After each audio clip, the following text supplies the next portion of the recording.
The Mask in Building 9. This happened when I was 19. Name's Carnell. Back then I was staying with my cousin Rico in the Eastview Projects. Over on 117th, Halloween night, cold as hell. The kind of cold that bites through your hoodie and makes every breath come out like smoke from a cheap cigarette. The streetlights hummed like they were tired of shining on the same cracked sidewalks, the same faces, the same ghosts of people still walking around but not really alive. Now, Eastview got quiet on Halloween, not 'cause folks were scared of ghosts, nah.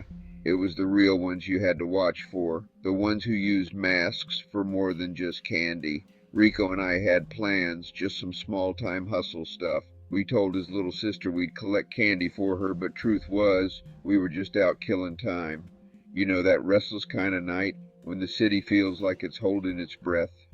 We cut through the courtyard behind Building 9. That building always had a strange energy, different from the rest. Windows busted out but still lit from the inside like the light refused to die there. And that's when we saw him. Tall, all black clothes, cheap plastic mask, the kind you grab from the corner store for $5, thin enough that it crinkles when you breathe. He was standing dead center under that flickering light, just staring, didn't move, didn't say nothing, just watched. At first I thought it was some junkie playing around or maybe a dude trying to scare kids for laughs, till he tilted his head, real slow, and I heard that plastic creak. That sound hit me harder than I expected. You know how quiet it gotta be to hear plastic bend? Yo, keep walking, Rico said low. His voice cracked just a little, like he was trying to sound calm, so I did. But every step felt heavier, like the air itself got thick behind us. Then he moved, quick, like he'd been waiting for us to turn away. He started following, not rushing, just keeping pace, boots crunching the gravel, steady, heavy. We cut through the playground, past that old swing set that squeaks even when there's no wind, and he was still there, silent, same mask, just watching. When we hit the front entrance of Building 9, I grabbed the door and yanked it open, but it didn't budge, chained from the inside. That's when I heard it. The rhythm of his steps changed. He started jogging, not running, jogging, like he was enjoying it, like this was fun for him. Rico's voice came out shaky, cut through the basement. We ran around the back, past those busted mailboxes and into the stairwell. It smelled like mold, piss, and damp concrete. Every echo bounced off the walls like the building was breathing with us. Down in the basement, it was dark, humid. The lights overhead buzzed, one flickering in and out, and we ducked into a laundry room with those old metal washers nobody used anymore. I could hear him above us, boots hitting the concrete, slow and patient. Rico pulled out his phone, thumb slid across the cracked screen to turn on the light. That's when we saw the wall, spray painted across the back in big red letters, Building 9 eats the brave. My stomach dropped. It wasn't fresh paint. It was dripping but dry, like it'd been there a while, forgotten by everyone except the building itself. Then we heard it. The basement door creaked open. I told Rico to kill the phone light. Everything went black. We stood there holding our breath. You could hear the pipes rattling from the heat rising through the floors. Somewhere above, a baby started crying, faint, muffled. Then I heard it, slow, steady breathing, from the hallway, close, the kind of breath that wasn't panicked. It was controlled, focused. My chest was pounding so loud I swore he could hear it. Then, nothing. No steps, no breathing, just silence. We waited, maybe 5 minutes, maybe 10. Felt like forever. Finally, Rico whispered, "Let's move." His voice was so soft it barely carried. We crept toward the exit. Each step on that old tile floor sounded like gunshots in my head. When we got to the door, I reached for the handle. And that's when I saw it, hanging from the railing outside, the mask, that same black plastic face, smiling at us, just swinging in the night breeze. We didn't say a word, just ran. Didn't stop till we hit Rico's building across the lot. We called the cops, told them what happened. They came, looked around, said nobody else reported anything. No cameras worked, just nothing. The mask was gone. They said it was probably some prank, maybe a kid trying to scare folks, but that didn't sit right with me. You don't jog behind people like that for laughs. You don't breathe like that. You hunt like that. 3 days later, a kid from Building 9 went missing. 10 years old, they found him near the creek behind the projects, but his backpack was found hanging from that same railing, right where that mask had been. And what nobody talks about, what they never put in the report, is that on the wall behind that railing, painted over the old tag, someone had written in black spray paint this time, "The brave never leave." So now, every Halloween when I have to pass Building 9, I run. I don't stop, 'cause some buildings, they don't just house people, they keep 'em. Another terrifying story, and yet the scariest ones haven't been told. Subscribe to the YouTube channel Sites of Horror, and whatever you do, don't watch alone. Candy Run Gone Wrong, Urban Halloween Horror Story. I was 16 when this happened. Halloween night, I was supposed to take my little brother Jaden around the projects for candy. Mom worked the night shift at the hospital, so she told me, "Make sure you watch your brother and don't go too far." I told her I got it handled. At first, everything was normal.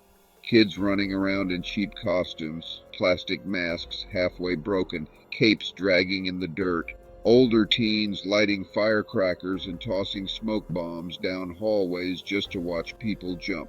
The air smelled like burnt sugar, rubber, and smoke, that Halloween mix of chaos and candy. We hit a few buildings near the front of the complex, knocking on doors where old ladies smiled and said, "Take two each." Jaden had his little pumpkin bucket, bouncing it with every step, humming to himself behind his Black Panther mask. He was only 9, still believed Halloween was all about fun. For me, it was just something to do. Keep him safe, make Mom proud, stay out of trouble. After a while, we started heading toward the back end of the projects, the old Section C. That place had been boarded up for years. Half the windows busted, the stairwells collapsed, mold growing up the walls like veins. It was dark back there. No street lights, no music, no kids running around, just the faint sound of a siren way off down 14th Street. And the hum of the freeway above us. Jaden stopped suddenly. He pointed toward one of the old units, Building 13. "Look," he said, "there's lights on. Somebody in there giving out candy." I looked where he was pointing. Through a cracked window, yeah, there was a flicker of light, yellowish, like candlelight, and right inside the window, I swear to God, I saw what looked like a bowl. Jaden tugged on my hoodie. "Come on, let's go." I shook my head. "Nah, that building's been empty for years. Ain't nobody living there." But he swore he saw candy, and when I squinted I saw it too, a little orange plastic bowl on a stool, just sitting right inside the front door. Something about it felt wrong, though, too still, too quiet, like the air around that window was holding its breath. Jaden didn't wait. Before I could grab him, he darted through the busted doorway. I followed right after, calling his name. The hallway smelled like piss and mildew, that heavy, sour smell that sticks to your clothes.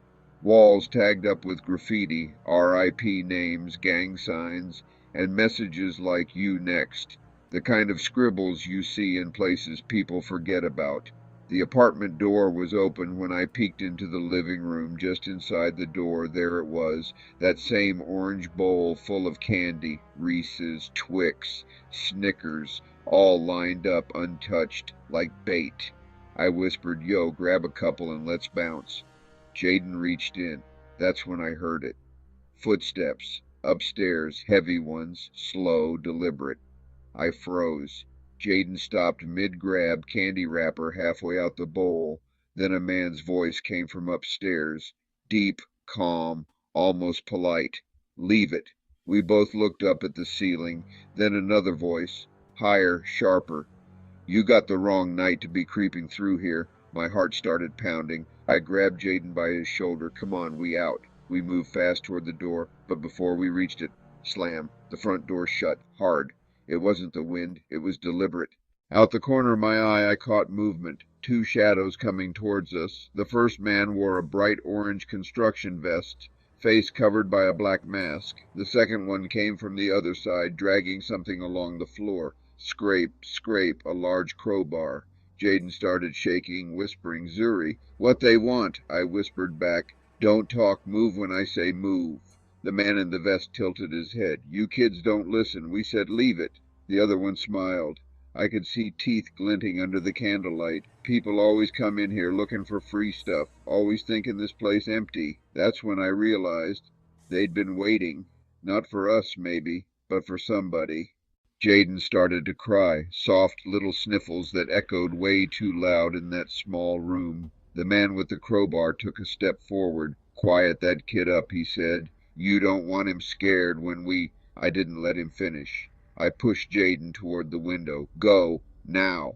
He hesitated, too scared to move, so I shoved him. Glass shattered as he climbed out, the sound sharp and final. Behind me I heard that crowbar scrape again, faster now. Scrape, step, scrape.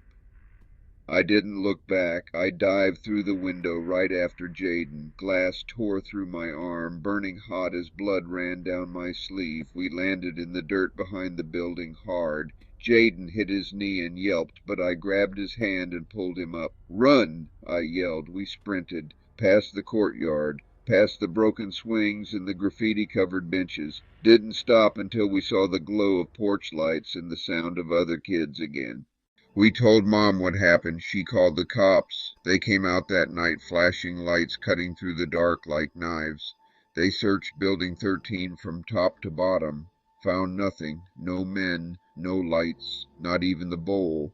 They said we probably imagined it, that the place was too dangerous to explore, that maybe some squatters scared us off, but I knew what I heard. And Jaden, he knew what he saw. Did they think the freaking cuts and blood was just our imaginations? The next day we were sitting at the table eating cereal. Jaden was quiet, didn't even touch his candy bag. After a while I asked, "You okay?" He nodded slowly, then he said, "They weren't wearing masks." I frowned. "What you mean?" He looked at me real serious. "They weren't masks. It was their real faces, all black, like shadows." I just stared at him, didn't know what to say. Later that week I walked by Building 13 again from a distance. Every window was dark except one. That same broken window we jumped from. Something orange was sitting on the sill, a plastic bowl, empty. It was back.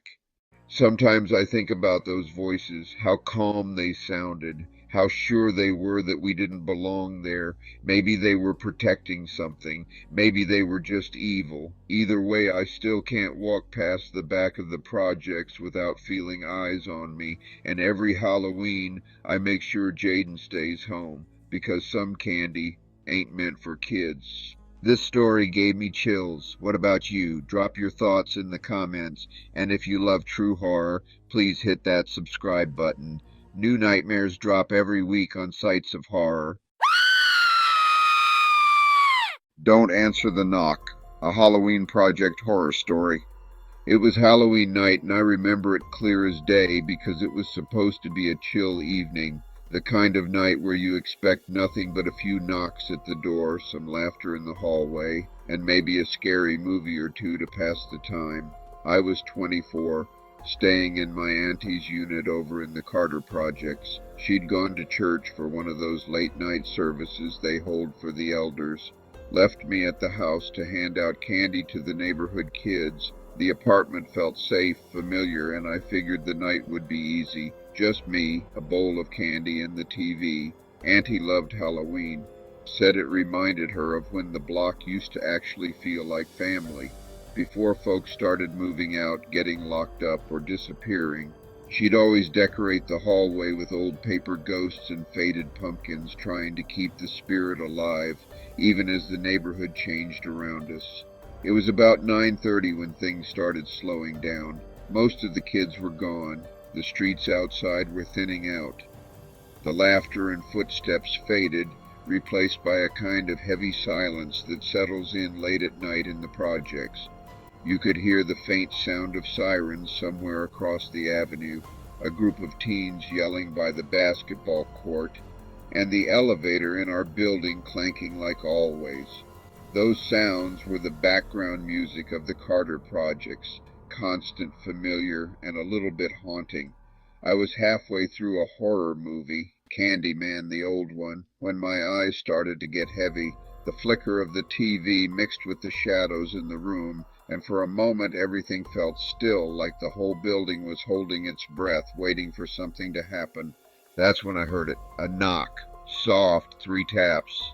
I figured it was one last group of kids coming late. Probably wanted the last of the candy, so I got up, stretched, and opened the door. But there wasn't nobody there, just this small brown paper bag sitting on the mat.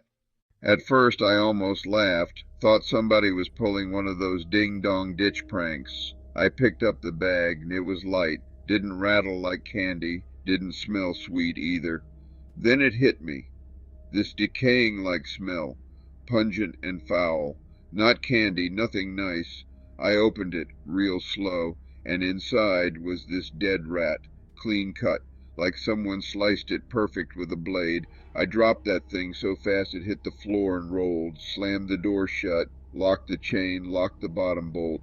Now I'm standing there, heart racing, trying to make sense of what just happened. I ain't superstitious or nothing, but that kind of thing don't sit right. Somebody had to walk all the way up 5 flights just to drop off a dead rat. There it was again, another knock, this time 4 hard bangs, heavy, boom, boom, boom, boom, like somebody mad I didn't open the first time. I yelled through the door, "Who is it?" Nothing, just silence. Then I heard it. Footsteps, slow, moving down the hall. That sound echoed through the building, that hollow project echo where you can't tell which direction it's coming from. I called my aunt, told her something weird was happening. She said real calm, "Stay inside, Anthony. Don't open for nobody, you hear me?" I told her I'd be fine, but truth is, I was starting to feel like I wasn't. About 10 minutes later, there was another knock. The sound echoed through the quiet apartment, sharper and more urgent than before, making my heart skip a beat. Only this time it came from the back door. The knock was softer, but somehow more menacing, as if whoever was there didn't want to draw attention. Now the back door of Auntie's place leads to the shared stairwell, a place that always felt a little eerie at night. Nobody uses it but tenants. It's not a shortcut, not a hangout, just a passage for those who live here. No kids, no pranksters, no reason for anyone to be back there at this hour. That door should have been locked. I was sure I'd checked it earlier. I froze, turned off the TV, all the lights. My breath caught in my throat as the room plunged into darkness. The only glow left was from the window, the streetlight flickering outside like it couldn't make up its mind, casting strange shadows on the walls. I grabbed a kitchen knife, my hands trembling just a little as I tried to steady my nerves, sat there in the dark, waiting. Every second felt like an hour, the silence pressing in on me. At first it was quiet, then I heard whispering, 2 voices low and urgent just beyond the door. Couldn't make out the words, but they were arguing, quietly, like they were afraid of being overheard, like they didn't want to be heard. Their voices rose and fell, tense and hurried. One sounded young, the other older, both men. The difference in their voices was clear, one sharp, the other gravelly. I crept to the peephole, careful not to make a sound, my heart pounding in my ears. Looked out. Nothing. The hallway was empty, not a soul in sight. Just that dim hallway light buzzing, flickering like it might go out at any second, but then I heard it. Breathing. Right against the door. Deep, slow breaths, heavy and deliberate, like someone standing super close to the door. I didn't move. Didn't even breathe. Every muscle in my body tensed, waiting for what would happen next. About 15 minutes later, I heard sirens wailing outside the building, echoing through the night. Turns out somebody else had already called the cops earlier, and they reported seeing 2 guys in hoodies loitering around the stairwell, carrying a suspicious-looking bag. When the officers finally got upstairs, they came knocking on our door, for real this time, with a sense of urgency. They thoroughly checked the hallway, the back stairwell, and even outside by the dumpsters, but they found nothing unusual. One of them, an older black officer with a calm demeanor, asked me if I knew anybody who might have been messing with me or causing trouble. I told him no. I had just gotten back from work and had been staying with my aunt for a couple of weeks. He asked again, "You sure you don't know these two?" I replied, "Two what?" I was genuinely confused. He then pulled up the security feed on his phone from the hallway camera showing me the footage. It showed two men in hoodies, masks pulled halfway down, and walking right up to our door with purpose. One of them was clearly holding a bag, which seemed suspicious. It was the same kind of paper bag I had found earlier, which made me uneasy. The only thing was, the footage cut off right before the last knock. The officer said, "That's strange. That hallway cam's hardwired and shouldn't malfunction like that. It really shouldn't go out like that," he added, looking puzzled by the unexpected glitch. By the time everything calmed down, it was past midnight. Auntie came home around 1, said the programs ran long and the church van had dropped her off late. I didn't sleep, just sat up with the lights on, knife still in my hand. The building felt off that night, too quiet, like even the walls were listening. Next morning, the building manager knocked on Auntie's door. He looked spooked, said maintenance found another paper bag outside a different apartment. He showed us. Same kind of bag. Only this time, it wasn't a rat inside, it was a cat, and taped to the bag was a note, small, folded, written in red marker. It said you were supposed to answer.